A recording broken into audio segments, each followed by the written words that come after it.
എന്റെ ഈശ്വരാ, ആരാടി വീണത്? ഞാനല്ലേ കാവ്യ.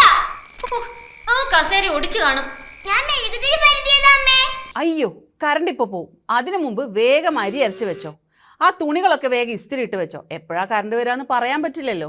മലയാളിയുടെ വീടുകളിൽ നിന്ന് 10 വർഷം മുമ്പ് പടിയിറങ്ങിപ്പോയ വരികളൊക്കെ ദേ വീണ്ടും തിരിച്ചെത്തിയിരിക്കുകയാണ്. ഇത്ര വേഗത്തിൽ നമ്മൾ ആ പഴയ ഇരുണ്ടകാലത്തിലേക്ക് തിരികെ നടക്കേണ്ടി വരുമെന്ന് കേരള ജനത സ്വപ്നത്തിൽ പോലും കരുതിയിട്ടുണ്ടാവില്ല. ഭരണം മാറി 1 മാസം തികയുന്നതിന് മുമ്പ് തന്നെ ആ പഴയ ഇരുണ്ട പ്രതാപകാലം സതീശൻ സർക്കാർ തിരിച്ചു പിടിച്ചിരിക്കുകയാണ്.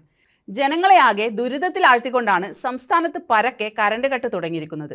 അടുക്കള ആവശ്യങ്ങളും ഇസ്തിരിയിടലുമൊക്കെ പ്രതിസന്ധിയിലായതിനു പുറമെ ഇതേത് സീസൺ ആണെന്ന് കൂടി നോക്കണം. Football season. കളി കാണേണ്ട ഫുട്ബോൾ പ്രേമികളൊക്കെ ഇപ്പോൾ രാത്രിയായാൽ KSEB ഓഫീസിന് മുന്നിലാണത്രേ. കാലം പോയ പോക്കേ.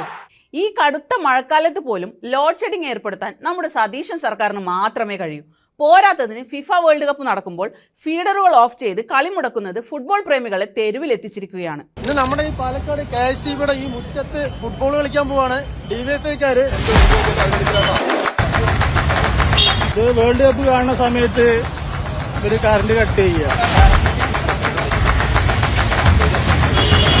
ജനങ്ങൾ ഇങ്ങനെ ദുരിതത്തിൽ കിടന്ന് നരയിക്കുമ്പോഴാണ് നമ്മുടെ വൈദ്യുതി മന്ത്രി സണ്ണി ജോസഫിന്റെ വക നല്ല ഒന്നാം തരം തമാശ വരുന്നത്.